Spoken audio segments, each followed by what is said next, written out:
Soyez bénis, bien-aimés de Dieu, que le Seigneur vous bénisse, vous qui nous suivez depuis un moment, qui nous soutenez, qui nous encouragez par vos prières, par vos commentaires. Nous tenons à vous dire merci et que le Seigneur vous bénisse en ce jour de Pentecôte. Ma prière, c'est que l'Éternel étende sa main sur vous, qui vous apporte le rafraîchissement et la régénérescence au nom de Jésus-Christ. Nous allons donc prier, confier ce moment au Seigneur. Père, je voudrais te dire merci. Merci dans le nom de Jésus-Christ. Toi qui nous as choisi nos vies et qui a bien voulu, en ce jour de Pentecôte, Éternel, associer ma vie à ton œuvre. Que toute la gloire te revienne, Père. Maintenant, oh Dieu, je prie que tu mettes, oh Dieu, ta parole dans ma bouche. La parole de la vie, la parole de la guérison, la parole de la délivrance, la parole de la vérité, celle qui apporte la lumière et l'éclairage, Seigneur. Voilà maintenant. Et que, Seigneur, qu'elle vienne, oh Dieu, pour encourager, pour bénir, Seigneur Dieu, pour restaurer, pour réveiller au nom de Jésus. Amen. Bien-aimés, nous sommes donc en ce dimanche matin de Pentecôte, une fête qui n'est pas des moindres, une fête instituée par l'Éternel Dieu nous-mêmes, la Pentecôte qui signifie en grec la fête du 50e jour, la fête des semaines, alléluia, des 7 semaines, et en hébreu qui signifie aussi la fête des 7 semaines, mais la fête des moissons, la fête des prémices, et donc de la moisson. C'est une période au cours de laquelle Dieu donne à celui qui a semé de moissonner, mais également à celui qui n'a pas semé de moissonner. C'est Dieu lui-même qui lui donne donc de moissonner. Bien aimé, qu'est-ce que cela veut dire? Nous ne sommes pas en train de dire qu'il ne faut pas travailler, il faut croiser les mains. Mais non, c'est une période exceptionnelle, c'est une période spéciale. Le Seigneur va dire en Lévitique 23, à partir du verset 15 à 16, ainsi de suite, il dit à Moïse, vous compterez 50 jours après la Pâque. Et tu demanderas aux enfants d'Israël, lorsqu'ils seront en train de moissonner, de laisser une portion de leur champ, de ne pas toucher à cette portion, de la laisser aux pauvres, et ainsi de ne pas ramasser ce qui reste à glaner, bien aimé. Donc c'est une fête de moisson, c'est une fête de partage, une fête de libéralité, une fête de générosité. C'est-à-dire pendant cette période, on partage avec les autres ce qu'on a et ce qu'on est. Bien aimé, c'est cela la fête donc de la Pentecôte dans l'Ancien Testament. Donc Dieu donne aux pauvres de moissonner, bien aimé. Donc ma prière en cette Pentecôte pour toi qui m'écoutes, toi qui m'entends en ce moment, c'est la fête de la grande moisson et je prie que Dieu bénisse ta vie, qui te donne de moissonner, qui donne à ta semence de germer au nom de Jésus-Christ. Toi, homme, je prie que l'Esprit de Dieu régénère ta semence, qu'il apporte la vie à ta semence. Toi, femme, qui n'a pas encore connu le bonheur de l'enfantement, que Dieu bénisse tes entrailles au nom de Jésus-Christ, que le Saint-Esprit apporte la vie à tes entrailles dans le nom de Jésus-Christ, qui te donne d'enfanter au nom de Jésus-Christ de Nazareth. Et qui te donne et qui fasse repousser ton utérus, toi dont l'utérus a été enlevé, parce que rien n'est impossible à Dieu. C'est la fête, c'est la période, la grande moisson, que Dieu te donne de réaliser cette moisson-là, de connaître la joie, la réjouissance, l'allégresse au nom de Jésus-Christ. Que tous ceux qui sont en quête d'emploi, que Dieu vous ouvre les portes et que le Saint-Esprit vous ouvre les portes de façon extraordinaire au nom de Jésus-Christ et qu'il permette que là vos dossiers sont déposés, que l'on se souvienne de vous au nom de Jésus-Christ. Donc c'est cela la Pentecôte, bien aimé. C'est un moment de réjouissance, c'est-à-dire que celui qui moissonne, celui qui a semé, celui qui n'a pas semé, se réjouissent ensemble, c'est cela. Et lorsque nous venons donc dans le Nouveau Testament, vous comprenez? Le Seigneur, en Jean 4, nous dit, vous savez, il nous dit en Jean 4, 35, il parle avec ses disciples, il leur dit, ne dites-vous pas qu'il reste encore 4 mois pour la moisson, mais moi je vous dis, levez les yeux et regardez les champs qui blanchissent déjà pour la moisson. Levez les yeux et regardez les champs qui blanchissent déjà pour la moisson. Ça veut dire, c'est une période de grande moisson, la moisson qui n'a plus de saison, la moisson abondante, la moisson qui se fait à toutes les périodes, à toutes les saisons. C'est-à-dire, la venue de l'Esprit vient marquer la période, la moisson abondante dans tous les domaines de notre vie. Une moisson qui n'a plus de saison, une moisson illimitée. Alléluia. Dieu donc vient nous apporter le rafraîchissement. Vous comprenez? Et donc cette moisson vous comprenez, tient tout son sens, aussi bien dans l'Ancien Testament que dans le Nouveau Testament. Parce que cette fois-ci, le Seigneur fait de nous des moissonneurs en nous emmenant son esprit. La moisson ici se traduit par l'évangélisation, c'est-à-dire nous devons aller moissonner des âmes. Il dit, regardez les champs qui blanchissent déjà pour la moisson. Ça veut dire que les champs sont mûrs, le blé est mûr, les âmes sont prêtes, elles sont disposées. Dieu lui-même a fait la semence en donnant sa vie à la croix. Vous comprenez, Christ a donné sa vie à la croix. Et donc, c'est-à-dire que les gens sont prêts à être moissonnés, bien-aimés. Il dit, regardez les champs blanchissent. Et aujourd'hui, c'est-à-dire qu'il n'y a pas encore un plus grand signe pour nous donner de comprendre que c'est le temps de la moisson, le temps de la grande moisson. Au vu de ce qui vient de se passer, les événements douloureux que le monde a connus, le monde a traversé, bien aimé, le monde a porté la mort, le monde a semé la mort, c'est-à-dire dans les nations, et Dieu nous invite donc maintenant, il dit, au vu de ce qui s'est passé, c'est-à-dire le tumulte qu'il y a eu, c'est-à-dire toute cette turbulence qu'il y a eu, le monde est préparé maintenant à la moisson, les hommes sont préparés maintenant à la moisson, ils ont compris que le Dieu est un Dieu menteur, un Dieu trompeur, qui ne peut donner que la mort, et donc Dieu nous invite maintenant à sortir de nos maisons, à sortir de nos conforts, alléluia, pour aller maintenant remplir les villes, les rues et annoncer Jésus-Christ, parce que les gens sont disposés à être moissonnés, ils sont préparés à être moissonnés, bien-aimés. Voilà ce que signifie la Pentecôte. Cette moisson continue dans le Nouveau Testament, vous comprenez? Et donc Dieu envoie, c'est l'autre aspect, c'est l'aspect agréé de la Pentecôte. Mais l'autre aspect, la Bible dit que le Seigneur en acte 1 donne cette recommandation aux disciples. Il leur dit ceci. Il dit, restez à Jérusalem, attendez, ne prenez aucune initiative, aucun engagement, n'entreprenez rien bien sans que l'Esprit de Dieu, sans que la promesse de Dieu ne soit accomplie, bien-aimés. N'entreprenez rien, attendez que la promesse qui vous a été faite par le Père se réalise d'abord avant de partir. Donc l'Esprit, la Bible dit au jour de la Pentecôte, ils étaient tous réunis, ils attendaient, effectivement. Ils attendaient et l'Esprit de Dieu est descendu sur eux comme des flammes de feu. Alléluia.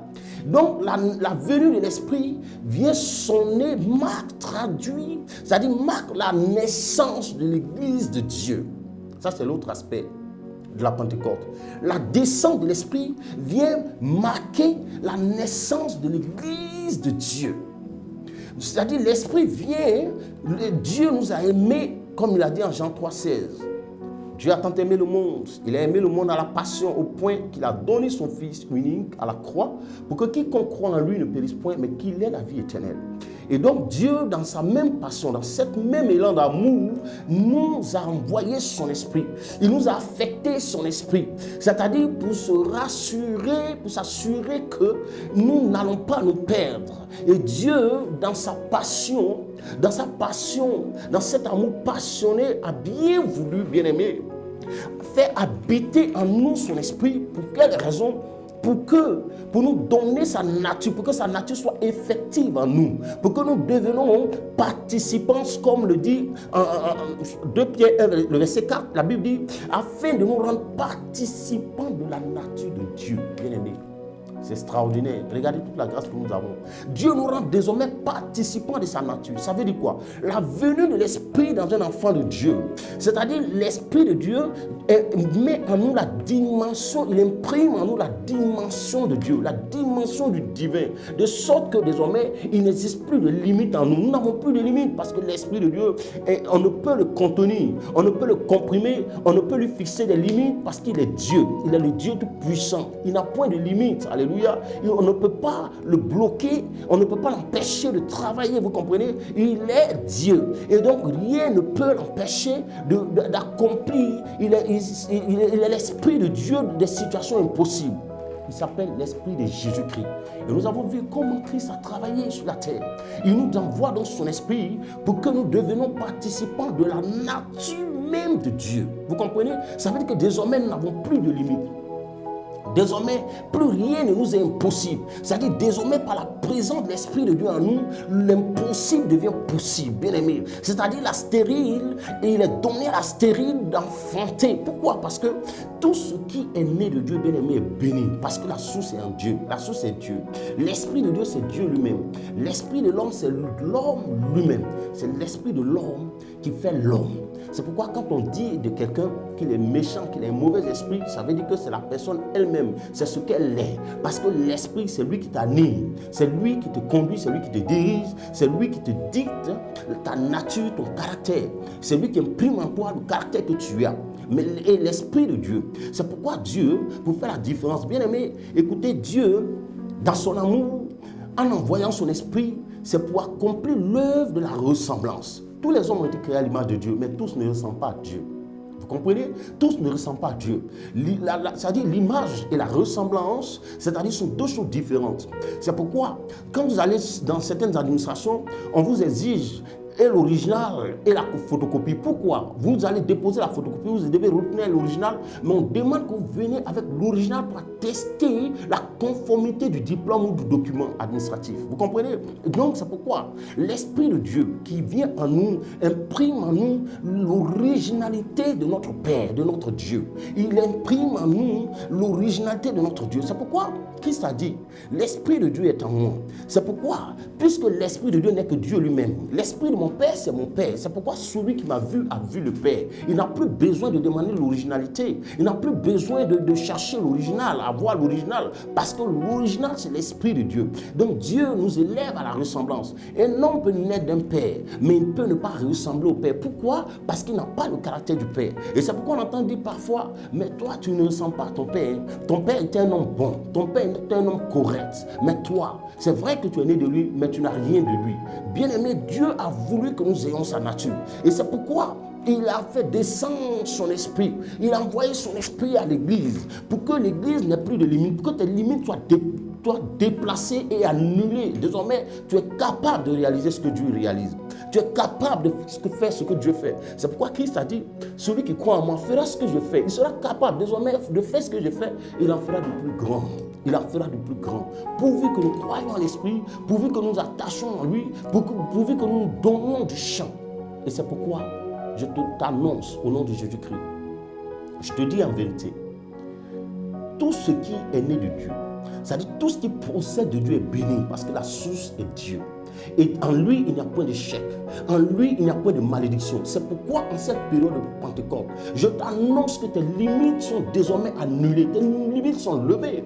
Il n'existe plus de toi en malédiction, de malédiction. Pourquoi? Parce que l'esprit qui habite en toi est un esprit qui est béni éternellement. C'est Dieu lui-même qui vit en toi. Et l'esprit de Dieu est l'esprit de Christ, l'esprit de Jésus. Il s'appelle l'esprit de Jésus. Et c'est pourquoi je te dis, c'est pourquoi la Bible dit que le Christ en moi, l'espérance de la gloire, bien-aimé.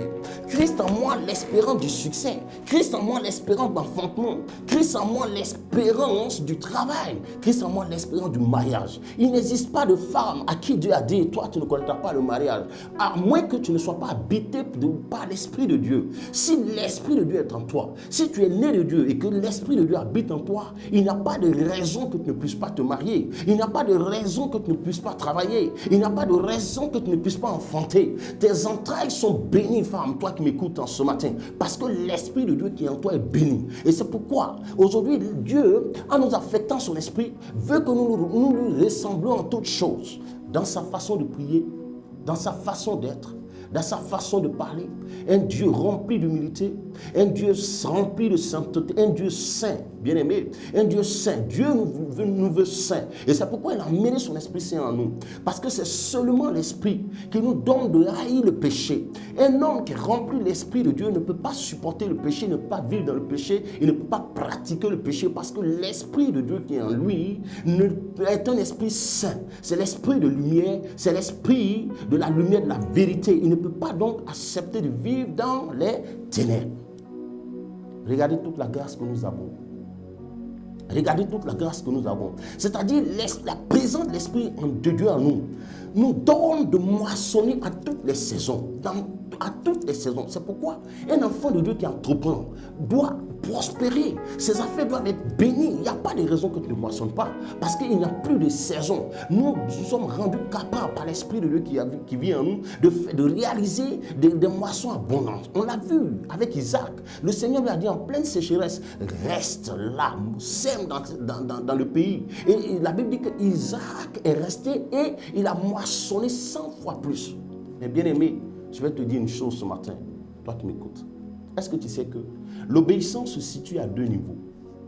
Il y a l'obéissance à ce qui est écrit et il y a l'obéissance à ce qu'on appelle la voix de l'esprit.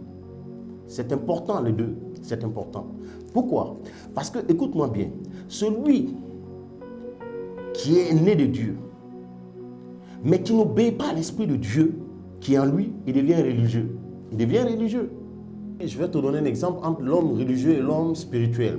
On va prendre nos Bibles dans le livre de Actes 16, à partir du verset 6. La Bible dit ceci, il dit, ayant été empêché par le Saint-Esprit d'annoncer la parole dans l'Asie, il traversait la Phrygie et le pays de Galatie.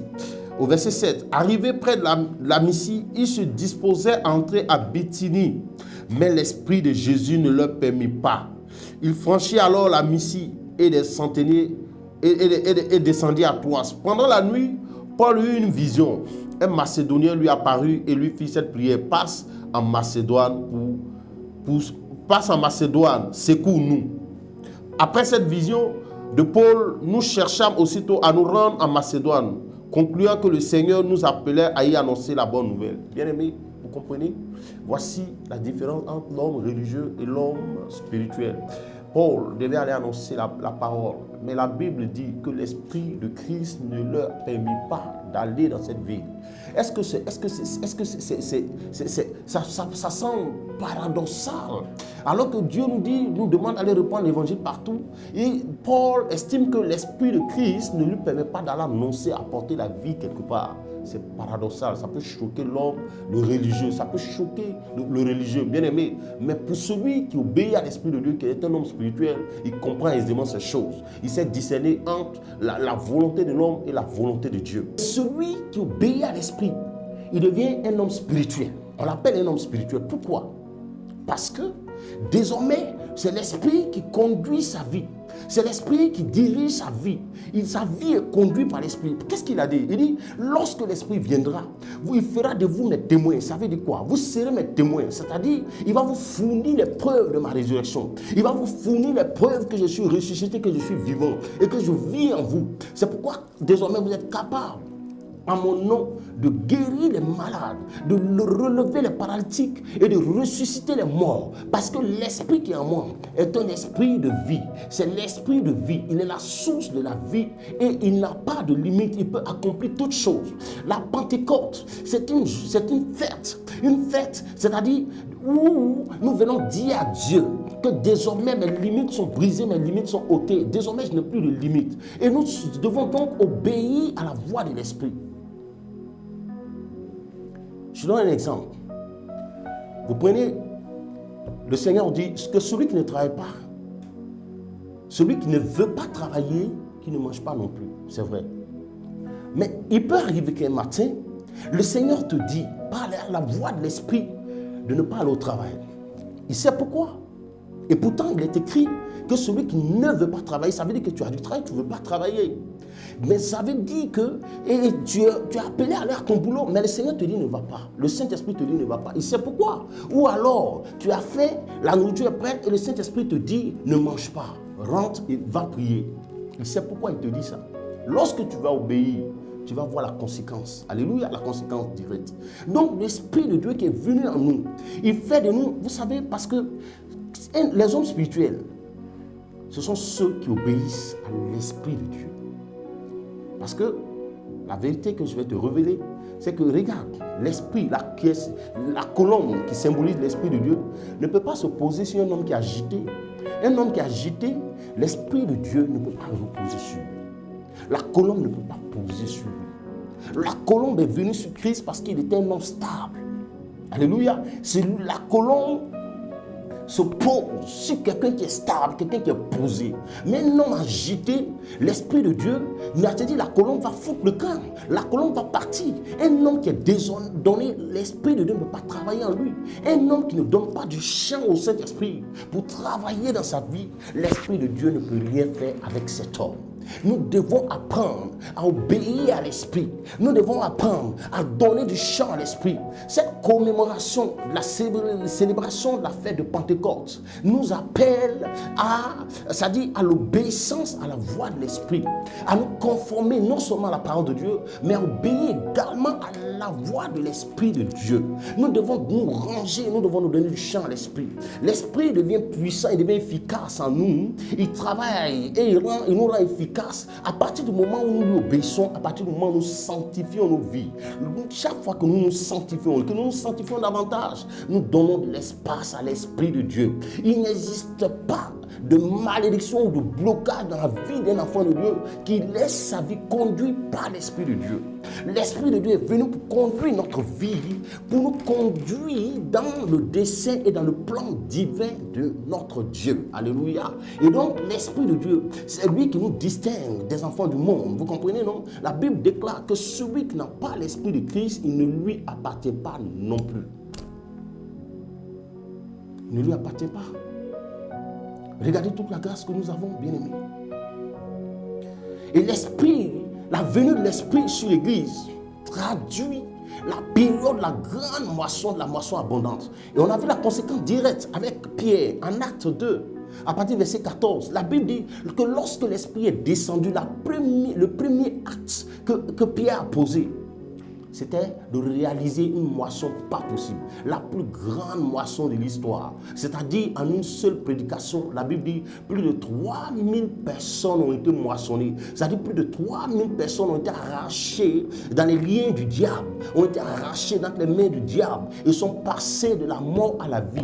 Vous comprenez? Donc, désormais, c'est-à-dire, le Saint-Esprit nous fait de nous des moissonneurs, des gagneurs d'âmes, bien-aimés. Et aujourd'hui, le terrain propice, le temps est favorable pour que nous prêchions l'évangile. Le monde, au vu de ce que le monde a vécu, le Dieu nous invite à aller à sa moisson. Dieu nous invite à reprendre autour de nous l'évangile du salut, l'évangile, c'est-à-dire la délivrance, à reprendre autour de nous la parole du Seigneur, la parole de la vérité, la parole qui éclaire, la parole qui sauve, bien-aimés. Le temps est venu pour nous. Et je vous dis la vérité, l'Esprit de Dieu qui habite en nous, si nous obéissons à la voix de l'Esprit, cela est valable pour les hommes d'affaires, cela est valable pour n'importe quel enfant de Dieu, quel que soit le domaine dans lequel tu exerces, quel que soit le domaine dans lequel, bien-aimé, tu exerces, tu as besoin de l'Esprit de Dieu. Cela est valable pour les étudiants.